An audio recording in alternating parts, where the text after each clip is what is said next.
Hey everyone, thanks for tuning in. I'm Brian. I'm the host of the Left of Greg show. You're going to be watching the video version of our audio podcast. Please, guys, if you like the video, like it, subscribe to the channel. There's going to be more content on there if you're already a subscriber, and a better way for us to get you guys some more stuff. If you have any questions or comments, go ahead and leave them below. Check out our links down below to get a hold of us and to actually find out more places where you can get more information about this. Please like and subscribe. Follow us on Facebook at HBPRNA. Remember, all these cases that we discuss and all these discussions that we have are through the lenses of what we call human behavior, pattern recognition, and analysis. So please like it, share it, tell your friends about it, and we hope you enjoy the show. Thanks. So, all right, man. So I'll do that intro up front, and then we'll just go ahead and kind of jump in and get started, if that's cool with you. Easy day, man. Everyone's ready? All right, John. Well, appreciate you coming on the show, man. It's great to have you on. We got a bunch of stuff to talk about. I know you've got your own podcast going on and all that, but just to kind of right now start out, you're still active duty, right, in the military and the Navy. So just as a disclaimer, as always, the thoughts and views expressed on here are your own, do not represent the Department of Defense or your unit or anyone, right? So I always like to put that out there. But right now, you're Navy SEAL commander or lieutenant commander. I can't remember. It's commander, yeah. Yeah, commander in the Navy, and you're currently on what they call the Skill Bridge program. So give us like a quick down and dirty on what that is, because that leads into what you're actually doing. Yeah, awesome. Well, first, thanks guys for having me. I appreciate the opportunity to kind of share a little bit about who I am and what I'm doing, and more importantly, the skills that I'm hoping to bring to some people, and then a little bit about Skill Bridge. Navy SEAL commander, wrapping up my career here in August, and through Skill Bridge and actually an extension through SOCOM, I've been given the opportunity to work for a civilian organization through the last several months of my military career.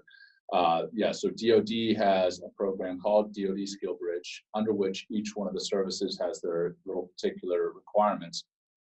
But for most intents and purposes, the idea is if you get your commander, who has to be an 04 or above, to actually approve, not commander in rank, but commander in position, to approve your working for a civilian organization, and there's not a conflict of interest between that civilian organization and the military, then you can, in fact, go out and do some work for them.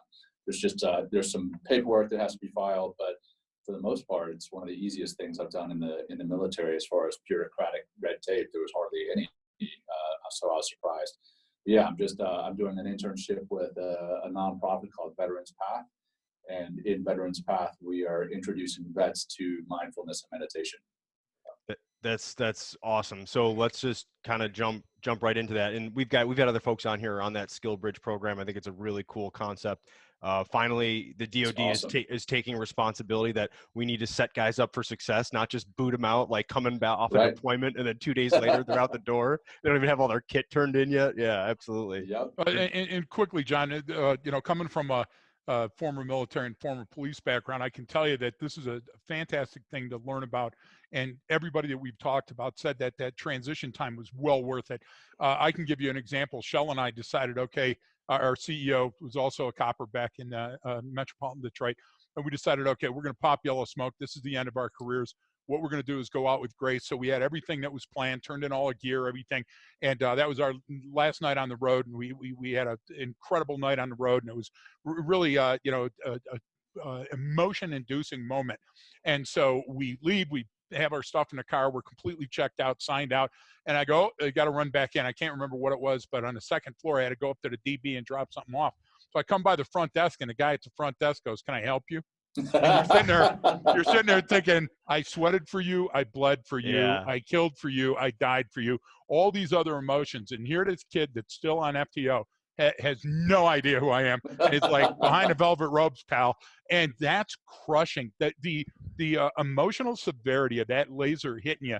You listen, coppers go to work at an emergency room the minute that they quit their job, being a night guard at the emergency room because they can't do anything else. They don't know what else to do. Or they blow their own brains out because they're going, I was in charge of the world. I was in charge of this AO, and inside of this grid square, nothing happened without me. And then all of a sudden, you're gone, so Right. that transition from the military was the same thing.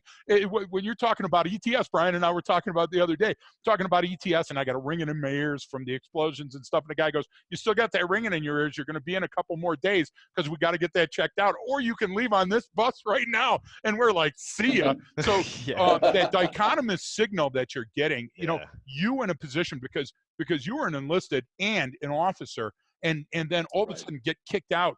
GO, they know that they're going to go to General Motors, or they're going to go to some major corporation. They've already got it. What about you? So I think that's a great approach, Brian, because it scared the hell out of me. Right. Because there was no net. Yeah, it's huge. Yeah, it's that transition. It sounds like you're kind of already, not just because of this program you're in with, and then with Veterans Path, of you're actually involved in that, and then that work Yes. that you're doing now is going to help yourself, right? You get to physician For sure. heal yourself, right? Oh So yeah, absolutely. so you're you're in this space, and we'll get into it in detail, but in about mindfulness and everything yoga. that goes with it. Yeah. So on that, I always ask what, give your definition of what that is, because there's a lot of stuff out there, people talking about mindfulness or this, and there's different buzzwords that come up, and there's some people that have, or are really trying to do good, and there's some people that are just jumping on a bandwagon trying to make a buck. You know what I'm saying? So what is Sure. it to you, and what is it that has helped you? Because and we talked briefly on the phone last week, and it was Yeah. great because you're coming from a Navy SEAL background, so elite unit, type A personality type of guys. But at the same time, also when we get around those people in those units, like there's also like a little bit of experimentation, right? Guys are willing to try and do anything if it helps their performance, right? So I think that's kind of Sure. where you come from. So get into that, what your definition is, and what it means to you, first of all. Yeah. Oh yeah, totally. I mean, we are big time experimenters. I Yep. mean, if there's a new supplement out there or a new type of workout, I guarantee a team guy has tried it out. Someone's going to try it. So yeah, as long as it's not illegal, and even sometimes if it is. Yeah, or if it is, we're just Right. going to let Doc know, like, hey man, this is what I'm doing. Exactly. So, But the way that I got introduced to it, and honestly, kind of being a team guy was one of the reasons I didn't try it initially, because we are these type A personalities, aggressive, and the stereotype of meditation is that it's for the weak, or the weak of mind, one or the other. And sat down with a psychologist because I honestly was struggling with some stress and anxiety of my own, and it was affecting me personally, and it was affecting me professionally. And the psychologist recommended that I try mindfulness and meditation. And first of all, I didn't know what mindfulness was, and we'll get into that here in a second. And then meditation, because I had that stereotype in my mind, I was not prepared to start it. I was not prepared to try it out, even though he was like, yeah, it's going to help. It's still, that stigma was there. right. But then when he did lay it out, hey, here's the data, here's the science behind it, that's when the team guy in me was like, oh yeah, all right, I'll try it out. It's going to help me be a better team guy. Yeah, absolutely. So tried it out for a couple of weeks, went back to him, didn't think it was working. And he was like, well, that's like going to the gym for 2 weeks and thinking that you're going to be a bodybuilder or something. It's not how it works. So like, all right, got it, doc, eat some humble pie, go back home and try it out again. Tried it out for a couple of months, and then I started to see differences in how I was handling things, and people started to notice differences in me and how I was handling things and how I was performing both at work and at home. And so I started to really embrace it, read all about it as much as I could, and start to share it with friends and family. So it does get misused quite often. You've got mindfulness, kind of, if you can picture a Venn diagram, got mindfulness in one circle and you've got meditation in another, and there is a little bit of overlap between the two, but they're not synonymous. I mean, mindfulness is being present in the here and now, or being aware of the present in the here and now, and doing so without any type of judgment. Whereas meditation is very deliberately setting aside some time to, focus on a mantra, focus on your breath, focus on a bodily sensation. And then the overlap between the two, so mindfulness-based meditation is setting aside that time to focus on the here and now and being very deliberate about it. So you can eat mindfully, you can drive mindfully, you can work mindfully, but then meditation is, you know, actually stopping. You can meditate while you sit in a chair. You don't have to be in a lotus position or anything to do that. You can lay down and meditate, but it's still the time that you're setting aside to be very intentional and do that practice. So you said that, like, you started to immediately notice some effects, and then you said other people noticed the effects. So what did it specifically, you know, learning this understanding, what did it specifically do for you? So specifically what it did for me initially, after a couple of months, where I noticed that I was starting to pay attention to the very moment, the here and now, was, and it's kind of a touchy-feely story, but still it'll get into a little bit more here in a second. But I had a 6-month-old daughter at the time. Now she's almost 3. And I was feeding her at night, right?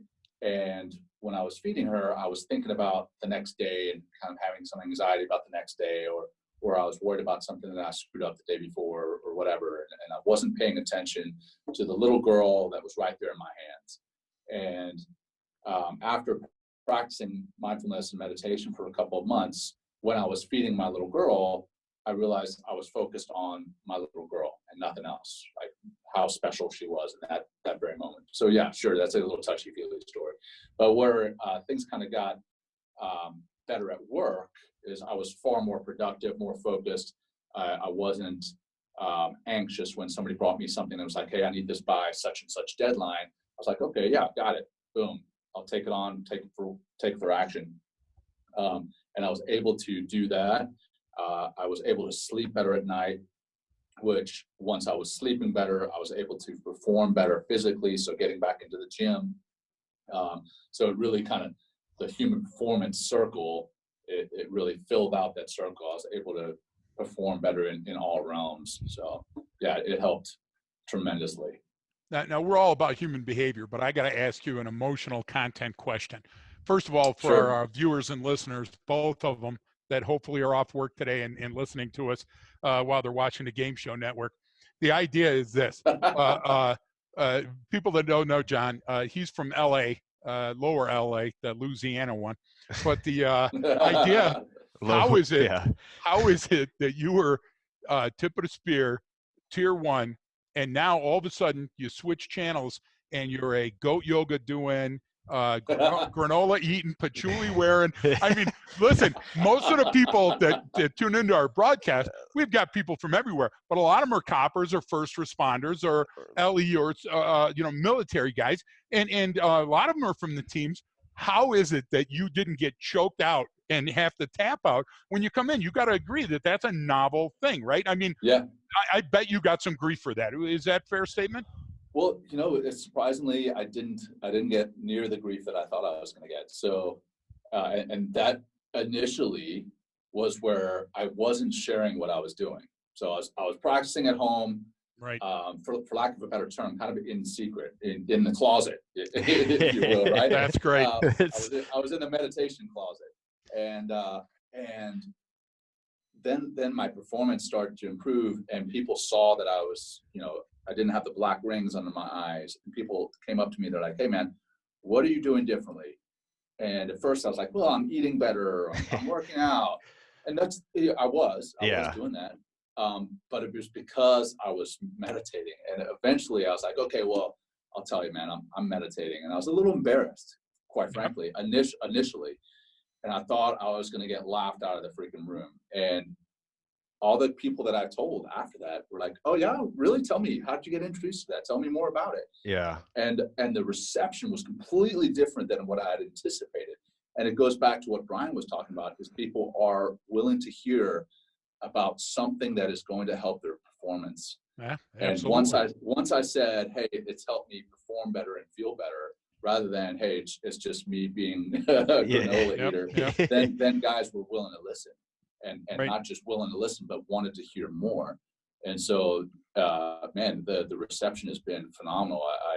I'm super happy with the way people are wanting to learn more daily. I mean, hence my being here talking to you guys. No, Yeah, it's because wonderful. people want to know. And that's that goes into, because you kind of mentioned something, you filled that block of your overall human performance, and I think people forget about Yeah. that, especially guys like, all right, it's about what's the right food I need to eat, what's the workout I need to do, what's the training, what drills should I be doing at the range, and then we come Yeah. in with the same thing, like, hey, we're about cognitive performance, we're going to teach And you how to, cognitive fuel, right? yeah, Exactly. like how to literally sense, make, and problem solve faster. If you got to get Right. faster mentally, how often do you exercise between your ears, right? We always make the joke, Right. everyone wants to go to the range, everyone wants to go lift weights. All right, what are we doing up here? And that gets into a number of areas, and that's why I like all this when it's approached from a performance perspective. Like, it's not about peace, love, and hair grease, man. It's about it's all about performance. Exactly, but you know that's the stigma that goes along for so long.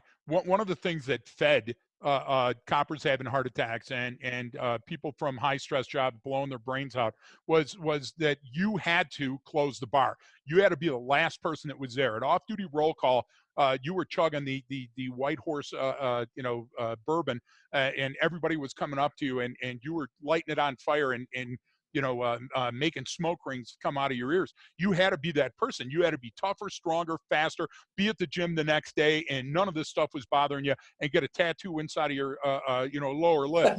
And if I pass out, feed me more. So the idea is that was such an ingrained in everybody. That's the way that you were. Yeah. And then Hollywood picks up on that, and there's not a chief of police that doesn't have a bottle in their drawer. Every one of the coppers is a misfit and lost his old lady because he just didn't, and he's misunderstood. And you know what? Welcome to the island of misfit toys. Yeah. We all have PTSD. We all made those mistakes. And the problem was we were going about trying to feed ourselves wrong. We were doing everything backwards, and nobody was stepping up and saying it. And when somebody did step up and say it, we criticized that person for being weak. We share a common friend, Palladini, my pal, Michelle.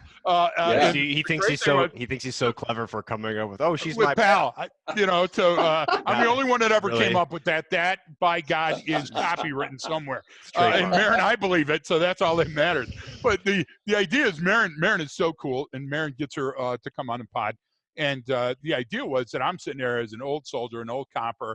The CEO of the company is a female copper, first one to work the road in a dynamic fashion in a bad district on midnight shift and stuff. So we're all ready to crack down that wall and say, you can't have both ways. You can't be sitting there and doing the mindfulness training and be out on the road cracking heads and arresting your way out of situations.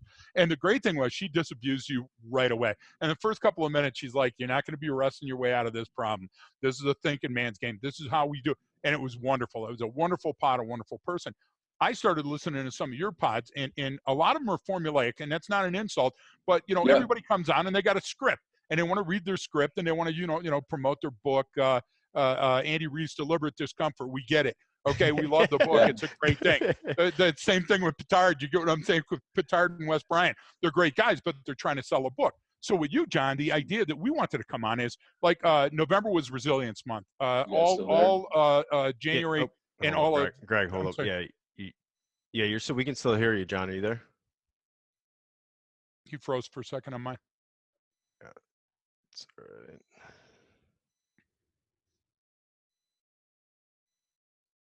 Johnny, you still there?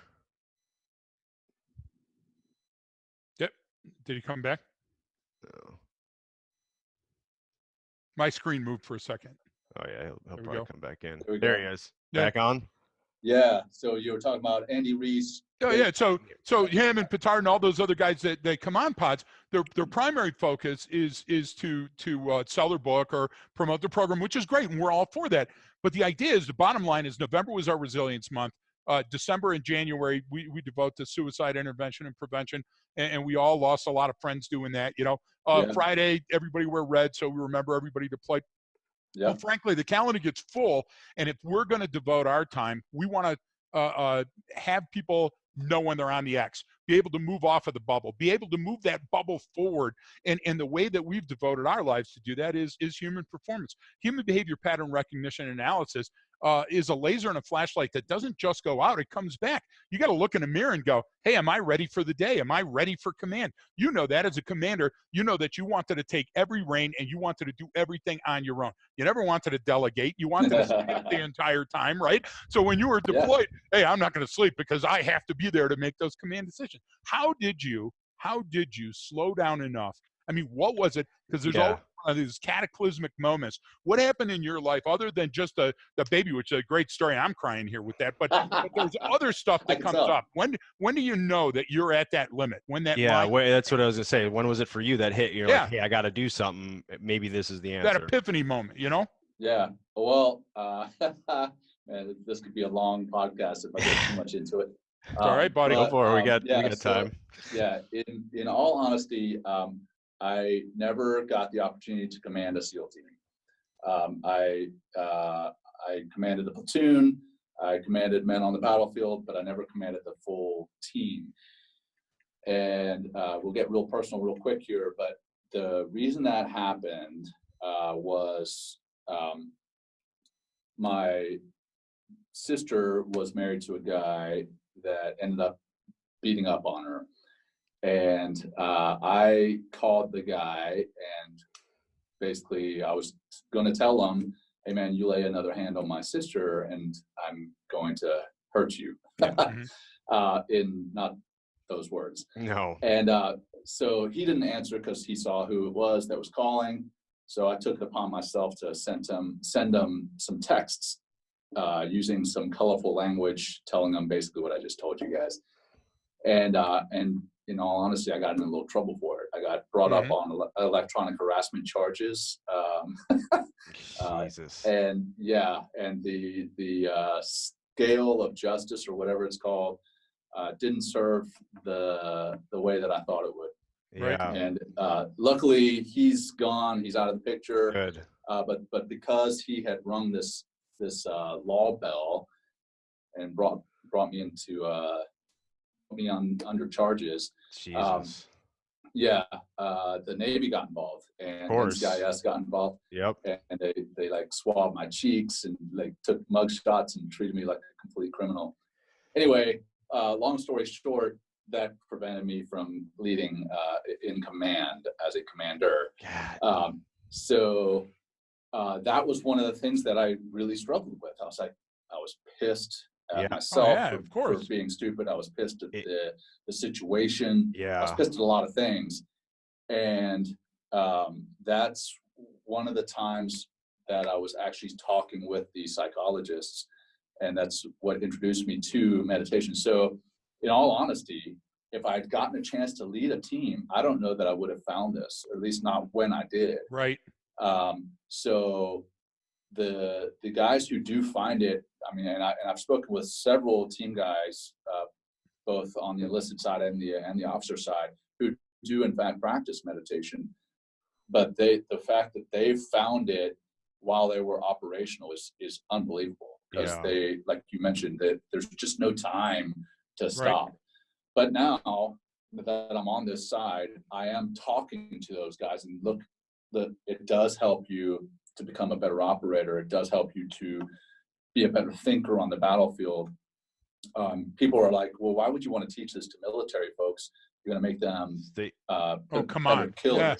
Well, why would you not? Yeah, it's make them better operators, better thinkers on the battlefield. Exactly. Spot on.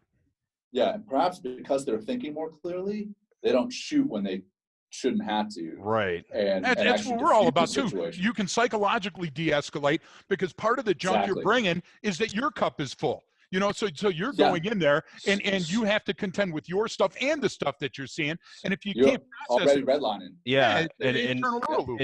Everyone has their way of articulating, John. You've heard it, like, you know, you can go back to, we always teach just Yerkes Dodson and how performance works, but you know, your OODA loop and different Cooper's color codes and all that stuff.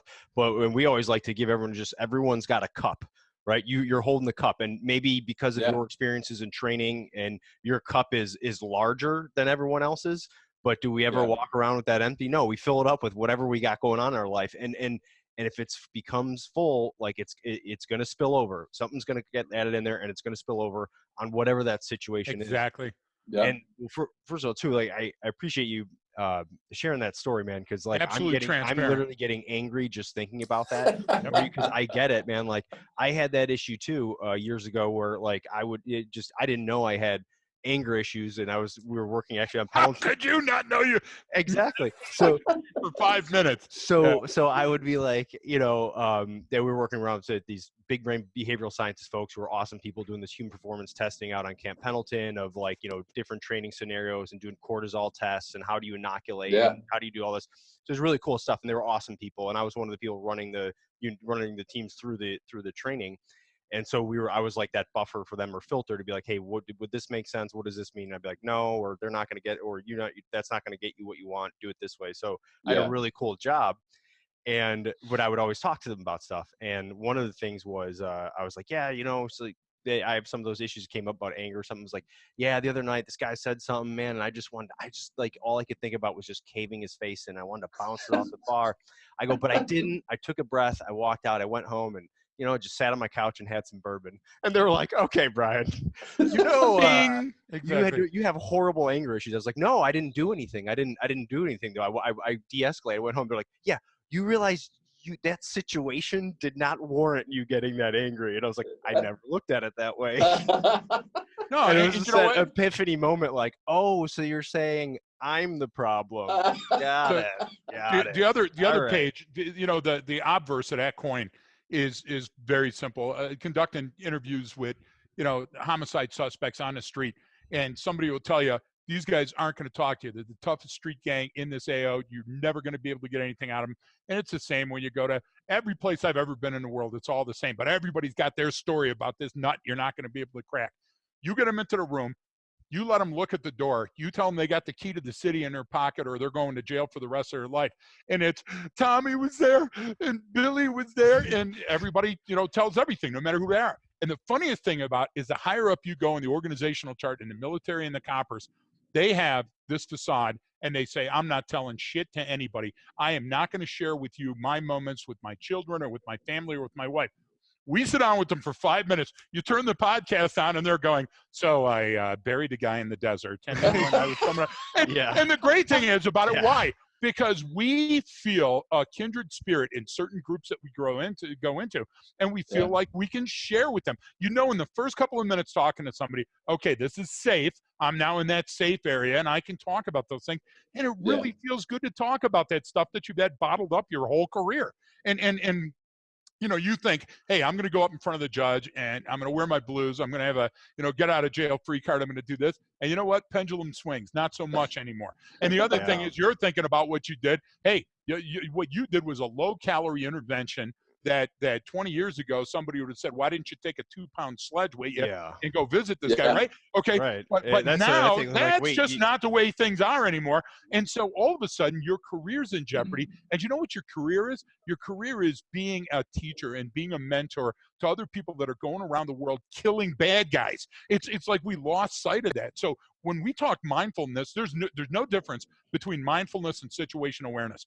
People misuse the term situational awareness all the time, thinking that it's some kind of a magic act or parlor trick. It's not. It's being aware of the moment where you are in that environment, whichever environment it is, and then being aware of what other influences are around you. And if you can manage those faster and better than a likely opponent, you win. And that's what the bottom line. That's what it's about. That's why we were so drawn to your story. Yeah, and it goes into, I always think it, which I love, because same thing, we take it from the performance perspective, and that's why when we've done some of the resilience stuff, we've done like suicide prevention stuff, sexual harassment, assault prevention programs, right? And we're always like, because everyone's like, oh great, here we go, I got to sit down and learn about this crap or whatever, and we're like, no, it's not about that. It's not about touchy-feely and this, and hey, be careful of others. It's like, look, man, like, you think faster, get better at it, become a better critical thinker, observe these things before they occur. Just because we're teaching about suicide prevention doesn't mean you can't use that same skill set to go see who the bad guy in the crowd is, right? I don't know what they're going to do and lash out or lash in, but you'll pick up on it. And to get to, because there's a lot of, remember all this stuff, especially if it's going to be instituted in the military or anywhere, it has to be studied, poked, prodded, all this stuff. And And I get it, and that's good, because there should be rigor behind it, right? And like our programs and the stuff Greg has written, all been poked and prodded by everyone you could possibly imagine, like, hey, this thing works. But there's always a disconnect between academia, researchers, and then people, and actual people on the ground at a functional or tactical level. Right. Stuff. And Right. it goes back to those behavioral scientists I was working with. It was on Pendleton. It was during like the late fall when like the Santa Ana winds will pick up. It brings this crud in from the desert, and you're just like nose is running, you're just miserable. I get the sinus infection. So I'm out there working like that, and I'm like popping like the Advil cold and sinus you got to get from the pharmacist, like their Tic Tacs. But I'm taking those, like, the emergency, vitamin C things. Yeah. And one of them, she's like, hey, those things don't actually work. I go, what do you mean? It's like, oh, those vitamin C packs, like what they say and what it does, actually, they think it's more placebo effect. And I go, so you're telling me I take this and it makes me feel better and I perform better? And she's like, well, no, but it doesn't technically actually work. I go, but when I take it, it makes me feel better, and therefore I perform better. And she couldn't get past that. I go, you're never going to understand working with the military if you don't understand that. If I think it works, then it works. So if it works for me, then it works. So not saying that's what mindfulness or anything is, but that's the whole idea behind it, is like, look, if this is something that I can learn and it transfers anywhere, that's the beauty of it. Couple that, Brian, with everybody on this broadcast and many of the people that listen, you can't come in and say, don't run with scissors. We all been running with we've been running with scissors since we're 11. Do you get what I'm trying to say? So the idea is, how do I run with scissors without killing you or me in the process and still have a wicked lot of fun? So the idea is that you've got to be doing that. So how did you turn this into a business plan? What was your idea? Because Brian said it earlier, there's a lot of people in the market. Sure. What separates you? Why do we listen to you? And I know why. I'll tell you my personal story later, why we were drawn to you. But there's so many out there. What's different about Jon? Yeah, well, in all honesty, I did not do a business plan. I kind of came up with an idea. Hey, because people were starting to listen to me as I was teaching them meditation or teaching them about mindfulness, and I was starting to develop my egress plan, if you will, from the military. I was like, okay, well, I can develop a nonprofit that does this. Okay, got it. But then when I started to do my research, Veterans Path already existed. I didn't create Veterans Path. I fell in on Veterans Path. It was created by two women out in Berkeley, California, funny enough. That's hilarious, by the way. Yeah, exactly. So so Lee Lesser and Chris Horton, they founded it, and they brought it to veterans because they realized veterans were struggling with stress injury and moral injury, and knew that what they were experts in could help vets. Now, neither one of them are vets themselves. They've helped hundreds of vets since they founded the organization, but they're not vets themselves. And last year, Lee and Chris were looking to basically do a turnover of leadership of the organization, and they wanted a civilian and they wanted a vet. And the civilian is David Drake. He's the executive director, and then there's myself as the deputy executive director for Veterans Path. And the reason that they wanted a veteran was obviously because we could relate to other veterans. A lot of people can relate, right? But there's like really getting down to the nitty gritty about what we saw on the battlefield, what we did on the battlefield. Yep. That is a part that very few people can relate to unless you've been there yourself. Mm-hmm. So that is why other team guys are able to listen to me. That's why other combat veterans outside of Naval Special Warfare are able to listen to me, because I have been there and I have done that. And excuse me, in Naval Special Warfare, we talk about being quiet professionals and not advertising what we do or seeking recognition for our actions. But then there are guys, when they get out and they write tons of books, and they're looking to make a buck off being a team guy. Basically, we call it selling the trident. Selling the trident. Yeah.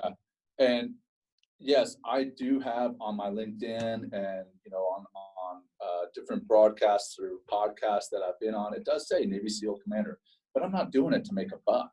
I'm doing it to Right. help other people. It's That's the establishing difference there. credibility is what it is. Instant credibility, right? Exactly. No, it's Because the you don't same have thing. time for that dick measuring contest every time you walk into a room. Yeah, And I'm and sorry to say that, but Yeah. that's absolutely the truth. But- We face that Right. same but problem, Brian. it's the same thing. Even though, like, same thing. Like, I've been doing this human behavior stuff with Greg for years, right? Yep. And I went to, I got a graduate degree at USC, all that stuff. Like, when we go in front of law enforcement or something, Greg goes, "Hey, Brian, he's a Marine sniper," because Yeah.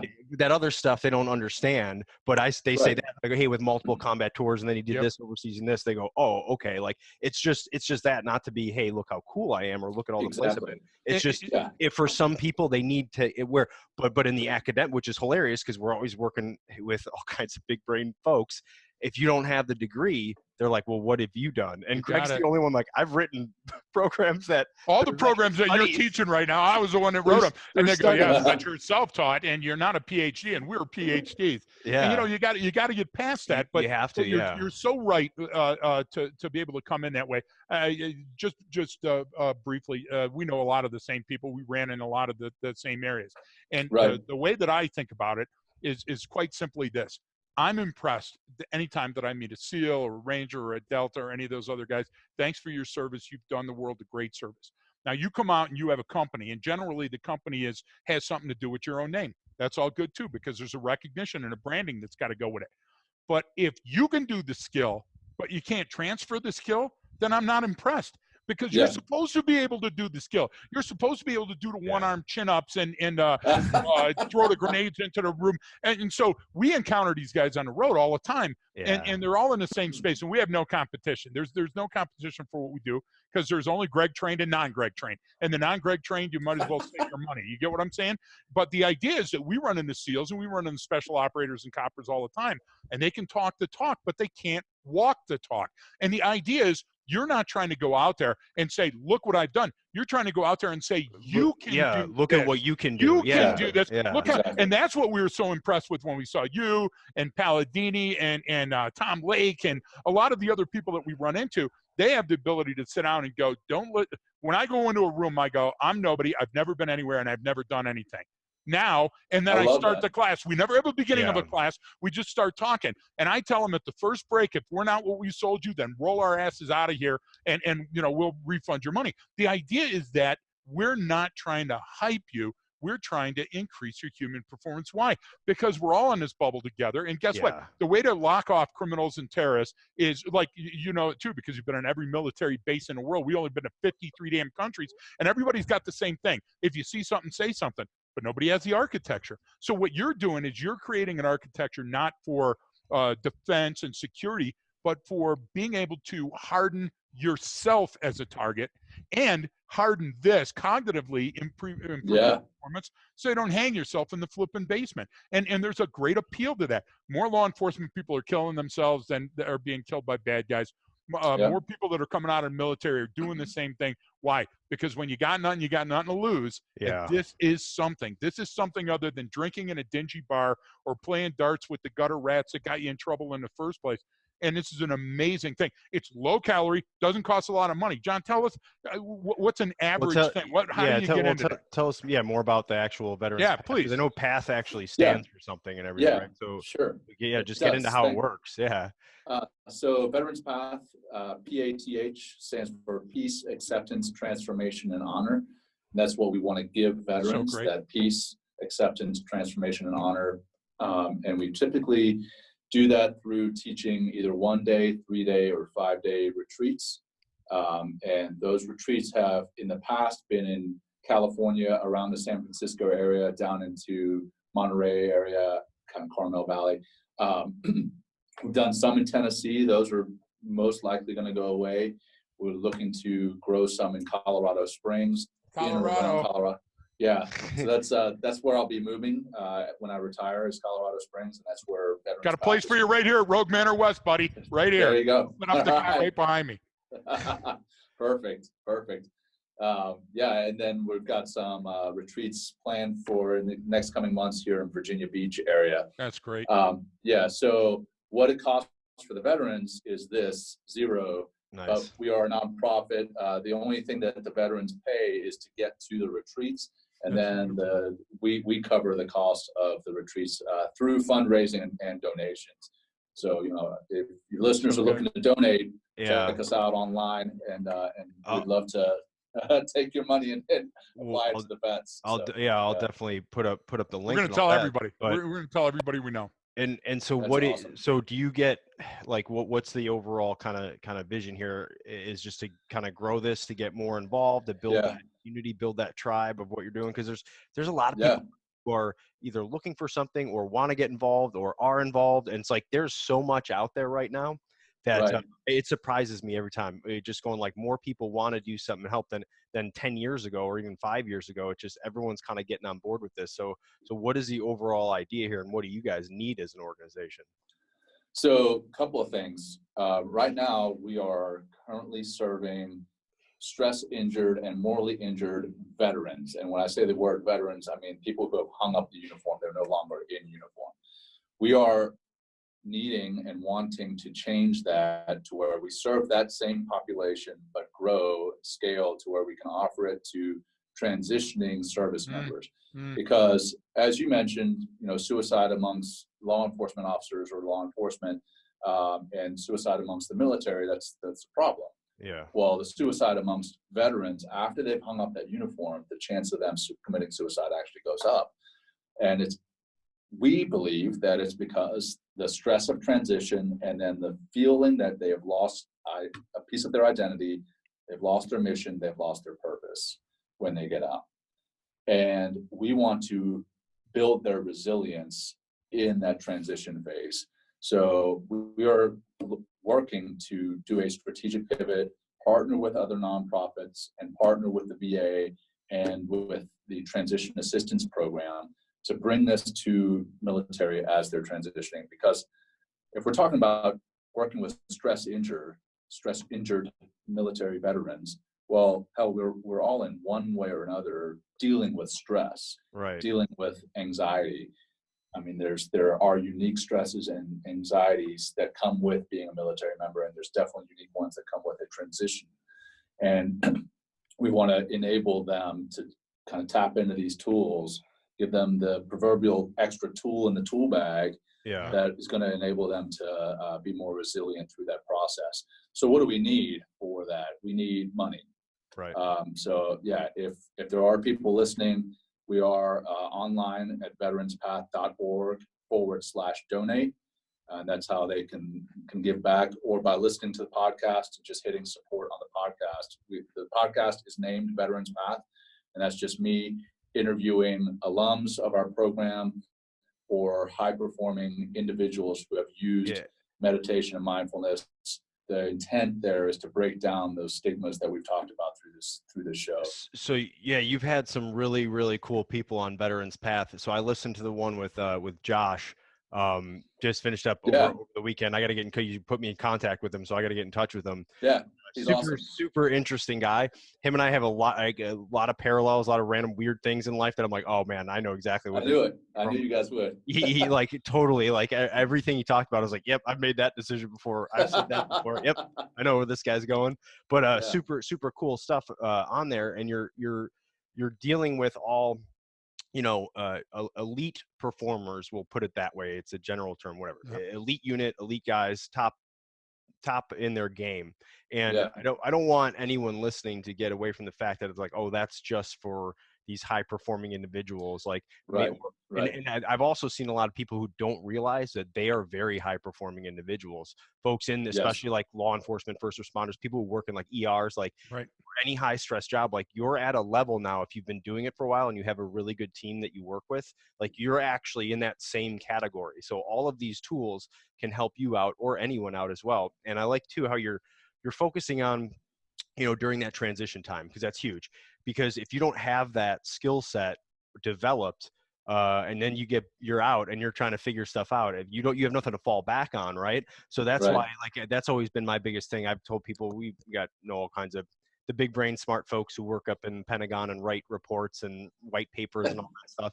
It's all good stuff. And that was my whole thing. I was like, look, you need, if it's active duty guys or enlisted guys, then maybe there should be, hey, you know, if your enlistment is 4 or 5 years, it's actually a year longer, and you go to a reserve unit on active, Right. and that is your year, you're still supporting the mission, and you're learning how to transition out and how to build all these skills and do this, because there needs to be that time. I think it's an investment, obviously, but the payoff in return is you're going to get a lot out of it.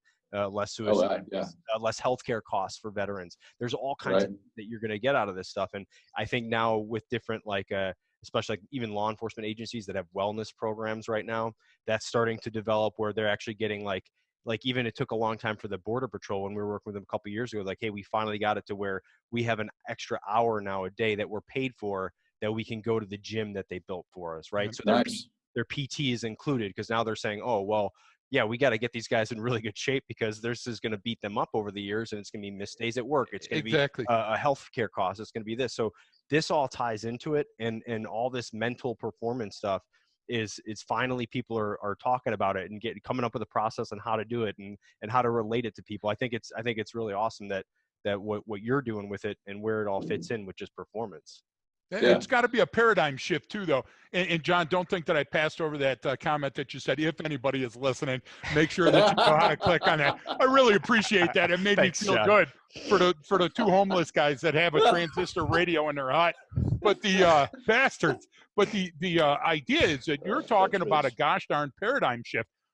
Brian, you remember back in the JTF North days when the thing was that you were AWOL if you were at the gym. And the idea was we were trying to get people to invest and saying, hey, listen, this would really help out if we had this workout gear. They're going, okay, I'm paying you to work. I'm not paying you to work out. And what they didn't understand is getting the most out of a human being is investing in the human being and investing in them in the long run, not just when they're in the military. The great thing about, like people would say, ASAT training or combat hunter or all that other stuff, the throughput, we got to max out at this number. We can't take these extra people. And it's like, look, this guy's going to be safer at the 7-Eleven on the way to work when he's getting gas, not just when he's deployed. So if you're investing, you're talking about shifting the investment to the human, the asset that's actually carrying your weapon system into combat, that's actually flying the drones to kill the bad guys. And that shift, I don't think it's fully been realized yet, but I think we're well on our way. And you know, the whole reason I still haven't cracked the code on LinkedIn, Marin laughs at me. I don't understand social media, all these photons moving around and stuff. I understand I understand it.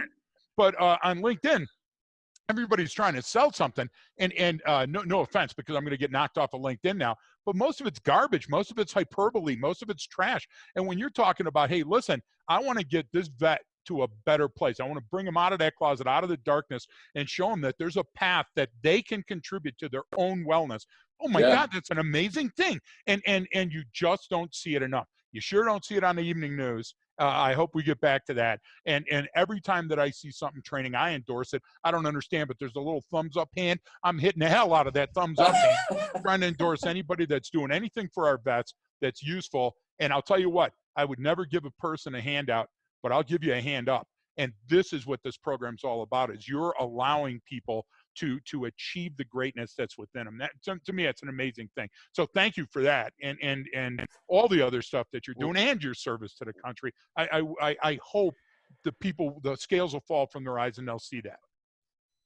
Well, thanks, brother. I appreciate that.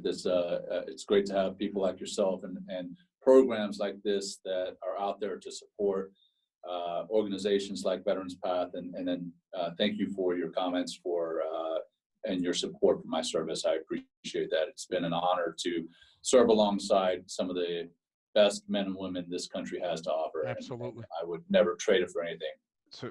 So John, what do you typically do? Like, what's your daily routine for your mindfulness? Like, how does it work for you? Maybe from talk about like at the beginning of you kind of just getting into it, and then now where you're at now, because I'm sure that progression is huge over a couple of years that you've been doing it and really getting into it. So what is it? What does it mean for you? What's your daily routine at it? So my practice, what I found is I still use guided meditation because I feel personally that's what I need. Some people are fine with just listening to, a bell to start them off and wrap them up. I personally like guided meditation. So I use a series of different apps. I use Insight Timer, I use Calm, use Headspace, and I use eMindful. But those apps, I have them sitting on the very front page of my phone.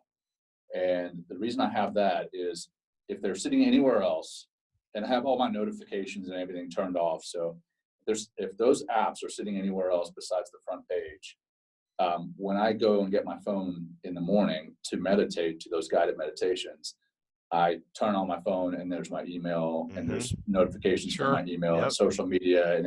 And I'll go down those rabbit holes. And before I know it, 30 minutes is burned up. And I'm like, oh, hell, now I've got to start rushing through my day. So I have those apps front page, all my notifications turned off, all those other things, social media, email, several pages in or several folders into my phone. And I sleep with my phone in my bedroom, in my kitchen. I have a old school alarm clock to wake me up in the morning.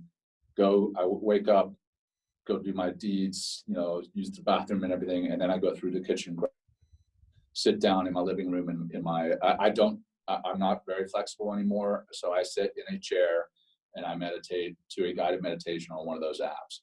And I try to do 15 minutes in the morning to kind of get me set for the day. And then I try to do 15 minutes sometime after lunch to get me set for the rest of the day. What I found is meditation actually wakes me up. And if I do it too close to bed, then I'm like jazzed and I can't go to sleep. But if I do it in the afternoon, it wakes me up enough to make it through the day, and I'm relaxed going through that day. And then when I'm done at the end of the day, I can fall asleep. And so it's kind of counterintuitive. And that's how it works for me. Some people, can meditate and fall asleep. I can't. If I meditate, I'll wake up. But yeah, that's my practice. There's definitely days I modify that depending on what the day looks like, and depending on if I plan for the different things that happen, the contingencies that happen in the morning. Sometimes my kids need something, or my dog is jumping around and I can't meditate for some reason or another. But those days that I don't, those are days that I really notice that I'm more frazzled, not paying as much attention, not as focused, and not as productive or creative. So I definitely notice the times that I don't meditate. It took me a while to build up and figure out what was a benefit. But if I take a couple of days off, I notice it pretty quickly. It's just like when you take a couple of days off from the gym, you start to get out of shape a lot faster than you get into shape. Yeah, for sure. That's so true. For sure, yeah. We had to work in this traveling companion thing, because traveling was killing us. And the idea is that your life is not your own. You're spending all your time on the road. You're spending it away from your loved ones. And then you go into a high stress environment surrounded by, just predatory personnel that are at the top of their games. So you're always on the spotlight. There's no time to relax.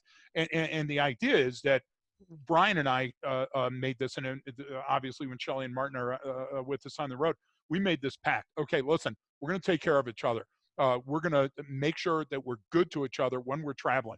We're going to hit the gym. We're going to stay at places that have a gym. We're going to go to Whole Foods, and we're going to get some desserts and throw them away. And we're going to fill our gosh damn cooler with salads. And we're going to make sure that we've got. And the idea is that we're challenging each other all the time. So Parkour Boy over here is always working out, and even like now in San Diego, his morning routine: get up at 4, hit the dumpsters before they're emptied, that kind of stuff. Because he's basically breakfast a homeless guy, right? Later. But the idea is that once you balance that, once you start setting your life up that way, the architecture becomes easy to follow.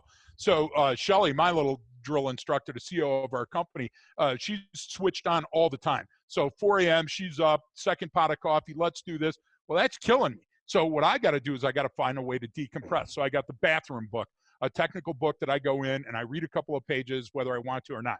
I get down and, hit the treadmill, and now I'm reading on the treadmill while I'm listening to a song and doing something. Then it's going to, if I don't do that, then I can't function. And I know it sounds bad, but 10 years ago, I wasn't doing that at all. It was like, hey, don't worry about it. Pop a rock star or those damn Rippets. You remember the Rippets? Oh, you ever drink so many Rippets that your eyes are like, and you're missing a green neon light, at night.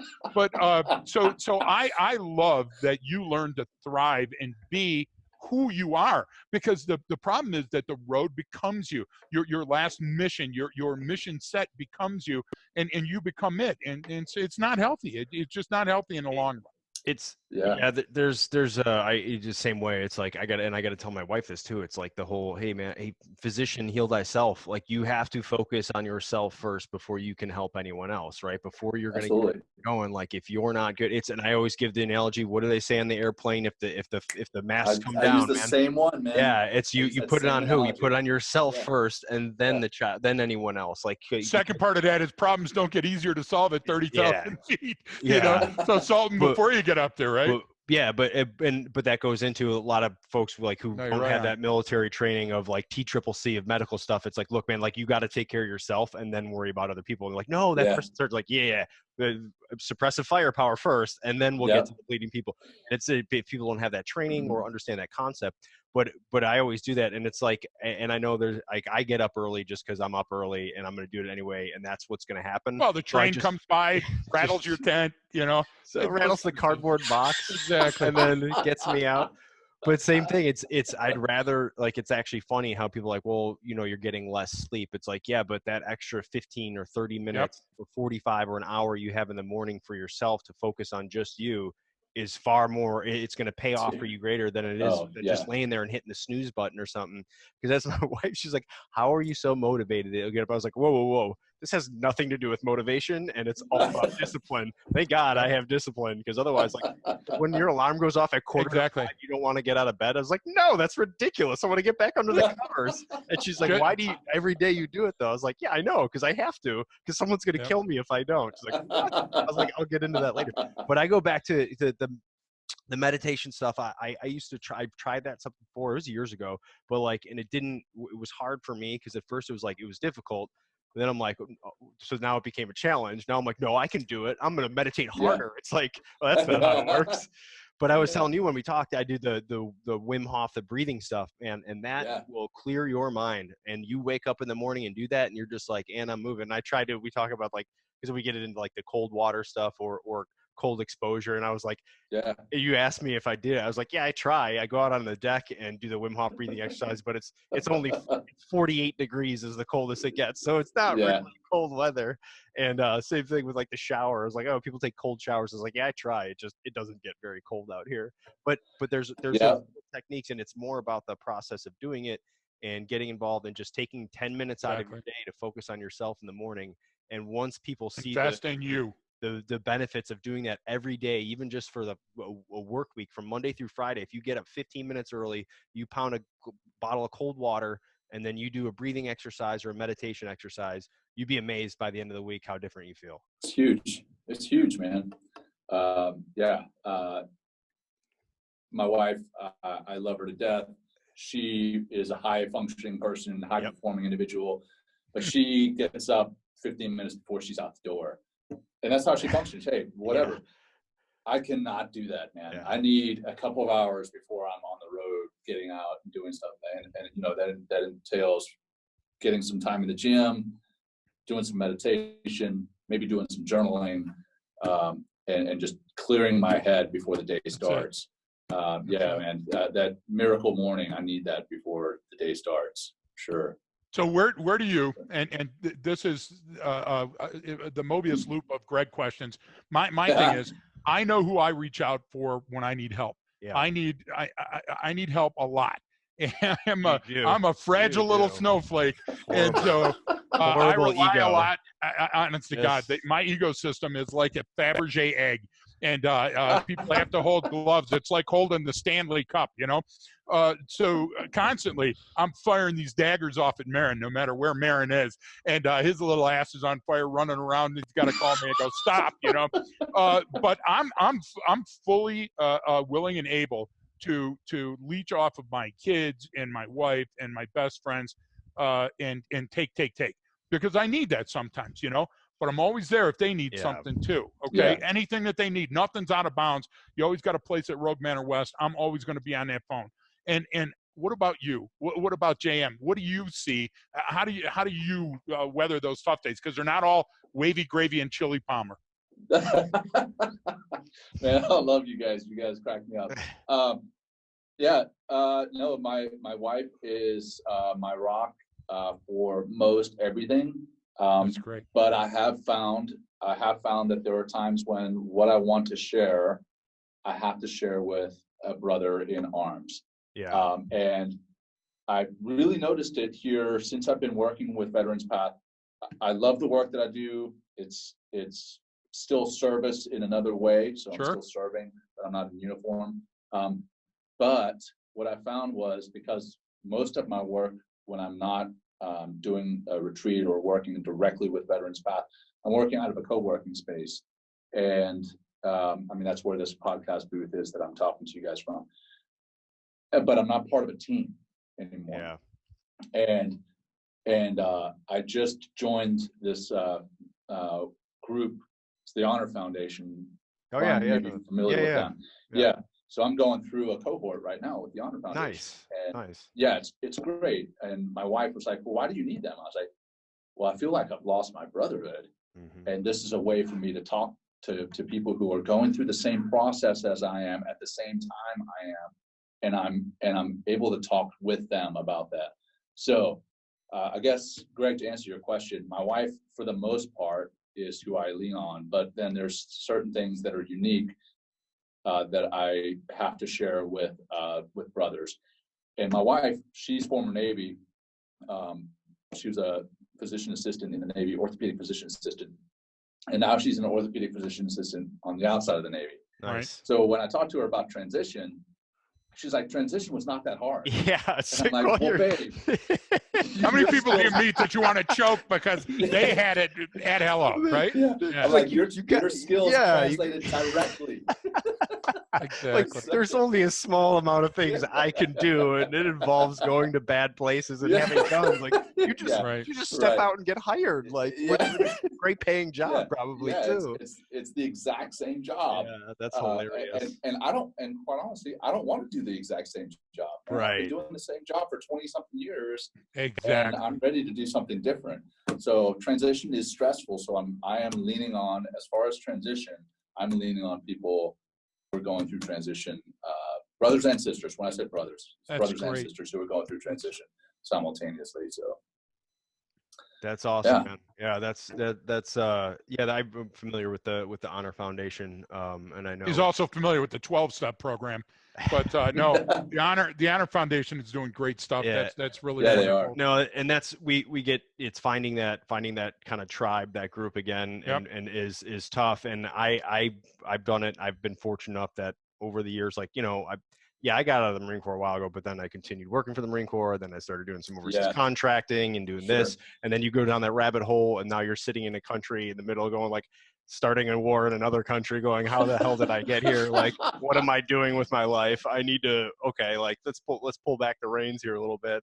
What is actually going on? Where is this leading? But you do all that stuff, but it's finding that group. And what I was good about forcing myself to do, and it goes back to the, get comfortable being uncomfortable, is make friends with and insert myself into a group that I otherwise wouldn't have, that don't have the same background. And I found, luckily, linked up with guys, this is years ago, who they owned and ran a CrossFit gym and were competitive athletes and were stud dudes and did not have any military background, no family in the military, nothing.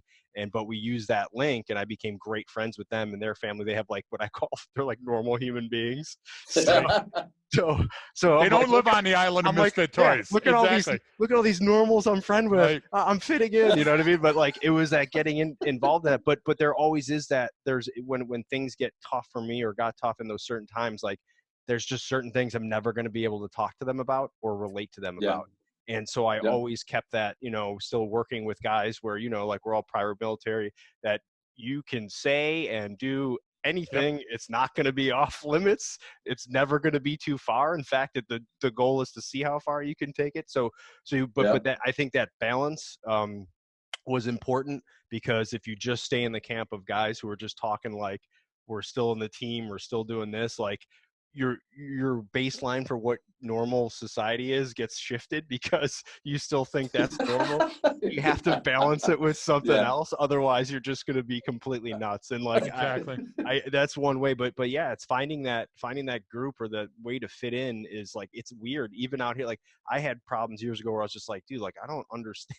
How do normal humans operate? Like, how do I talk to another human being? Well, we talk about that now. Marin imitates a real boy. Do you get what I'm saying? I mimic human Mimics the emotion. behavior. We're running around in his child's small jacket, and we try to get him to exactly. We try to get him to have a soul, but we're not there yet, Marin. A couple more years, I'm like a real child. I've learned a lot doing these podcasts, Greg. So. Well, hey, and that's the other thing, John. The podcast is a new way of reaching out. I know nothing. I know nothing about marketing. I know nothing about that. I'm the best in the world at human behavior pattern recognition analysis. The rest of my life is a mess. It's true. But that is absolutely true. Thank God Marin's got the idea for the pod, and Left of Greg was hilarious. We all laughed, and it's reaching people. I know you're on a lot of pods, but I hope in some small way this was different enough that we moved that bubble. We moved the fight forward a little bit and took it to the enemy. And I certainly hope you'll keep in touch with us, specifically since you're coming to Colorado Springs. We're only a couple of miles away in Gunnison. You know what I'm saying? A couple miles. That's like a distance is relative. Couple 6-hour drive through a jump pass. In. Hey, you gotta meet a guy. He's gonna ask you 3 questions. Then Yukon Cornelius. So no, the 160th SOAR trains right here at the airport all the time. Just grab onto the skid and have him you off the house. I'll wave. You know what I'm saying? You, Shelly, and I will pop smoke. But no, you gotta come on more because you're fun to listen to. You're fun to talk to, and you bring a lot to the fight. I don't know if we're doing any good because the 2 listeners that we got have to go and take turns on the phone. But the idea, he still doesn't understand how people he thinks people listen to the podcast over the radio. I have a rotary phone. No, like how do I listen to it? I'm like, don't worry about it. It's fine. I'm not even on our own on the website. I'm stymied by our own website. I have no idea how to log in, so I get angry and I just go sit in a corner. I sent him. Just need to meditate. I sent him a Google Docs to where he can write a blog post, and it's actually going nowhere. It's just never left his actual computer. But I stay busy, and I'm not angry. They're reading it exactly. So we call that lessons learned in marriage because there really isn't. So yeah, no, we appreciate it, John, and I appreciate you coming on and just talking about everything, man, your experiences in your own and different setbacks and how this stuff helps, because that's where it's where you learn in those horrible times. And if you can sit there during those times and go, all right, this is one of those times, like this shit sucks right now, my life is in a difficult spot, so I'm just going to focus on me and get out of it. Like if you can get in that area where you're one of those times, man, you can push through. And all these skills, especially what you learn in the military, it's not articulated to us very clearly just how much you actually learn. Because our thing is, you know, there's a difference between education and training. And what you're talking about is a training plan. Training changes behavior, right? You can read all you want about working out, but it ain't gonna increase your power clean at all. You know, so you got to get in there and move it. But that training is where it's at. And since your whole military career is just one training event after another, followed by real ones, followed by more training, you pick up so much tacit knowledge in there that I don't think we haven't got good at clearly articulating to veterans getting out, especially like, look, man, this is how much you know. This is how you utilize those lessons learned, those skills transfer. Exactly. And how to use that just to be a better person in life. Exactly. You know what I mean? Like all that stuff that you learn in boot camp are life lessons. That's it. Like, you know, clean your room means keep a good house in order. Yeah, that's it. Exactly. So, you know, that stuff that can be carried forward. So I appreciate you coming on and sharing how it works for you and what you're doing, man. It's awesome. So. Hey guys, I really appreciate the opportunity. This has been an absolute blast. It definitely is different than a lot of podcasts that I've been on. My face freaking hurts from laughing and smiling. So thank you for that, because laughter is one of the best medicines out there. So absolutely. I've definitely got my dose for the day. But yeah, it's been an absolute pleasure. Great time. I think you guys are the first podcast to get the story of my ex-brother-in-law out on a podcast. So it'll be interesting to see how that plays. You don't know this, but Marin's looked him up, and we got him on our next podcast. He's calling in right now. When we hang up with you, and it's called That Bastard Threatened Me. He's gonna go. Let me tell you Podcast what really 241, happened. exactly. So, No, John, thank you so much. That's great. thanks All right, everyone. guys. Thanks everyone for listening. Don't forget, training changes behavior.